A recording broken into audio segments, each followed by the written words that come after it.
Hey everyone! I thought I would do my best to start off 2023 on a positive note, even though I'm deliberately keeping my expectations low, so here is my first trip into Disney Plus Same. My first viewing thoughts in this video on 2022's Strange World. This film may not have been the best performing theatrically, I'll get to that in a bit. However, I personally enjoyed it, and most people who actually have seen it seem to like it fine, so let's begin. Film, which is an homage to the pulp hope science fiction adventure novels and films of years past. In particular, pulls a lot from the works of Jules Verne's Jason the Earth. Follows a family of adventurers known as the Clades, as their earliest mission takes them to a vast face to face with vast creatures and not only their own personal lives as well. So, this film reminds me a lot of Treasure Planet in many respects, about 20 years ago. And not just because they also seem to harken back to an older generation of science fiction films either. I might as well address the financials before I get too much further into this. Like, the film cost a reported $135 million to make at minimum. It so far has made back less than $70 million worldwide, actually performing, worse than Dragon Ball Super Superhero. No joke. Even factoring the ancillary costs, it stands to lose over $147 million at minimum, which is a shame because this isn't a bad film, I don't think. Honestly, personally, I wouldn't have put it out in between both Black Panther 2 and Avatar 2. They kind of Sega themselves on that one, basically making themselves their own competitor. That's why I use poker as an analogy, not Monopoly, in this situation, like a lot of other films. Like, sometimes you have to play a losing hand, even if you might think it might be a winning one, so there's that. That said, I can definitely say that this movie falls under the category of ones released that year that were good films that did not deserve to flop, I would say. It may not be the first film I've dealt with from the mouse that end up financially underperforming.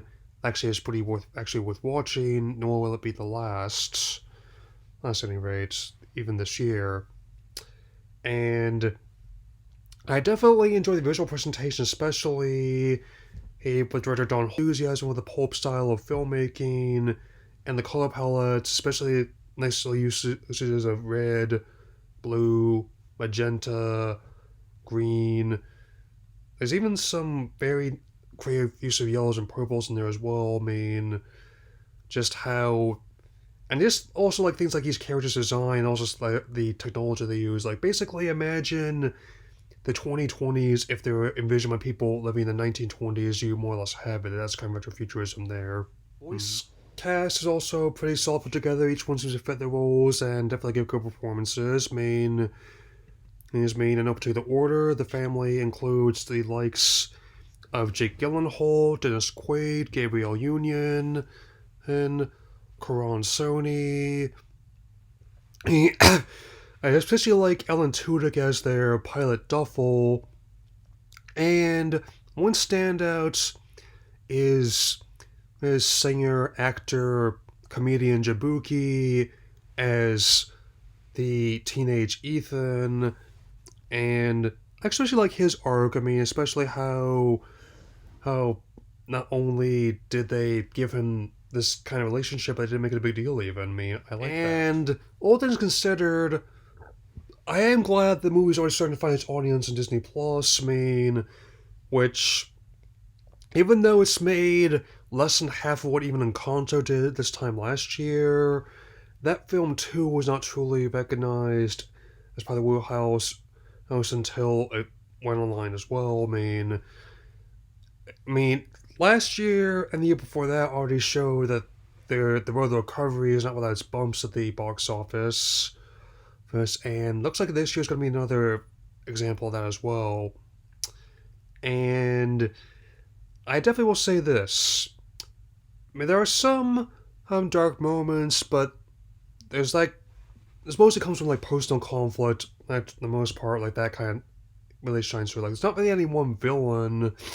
On the conflicts mainly comes from like a family, their own unresolved tensions, and then there's also comes with Treasure Planet comparison. Let's just say that not only does Searcher's relationship, that's Gyllenhaal's character, with his father Jaeger, that's Quaid's character, it all is clearly strained, and they need to come to terms with that.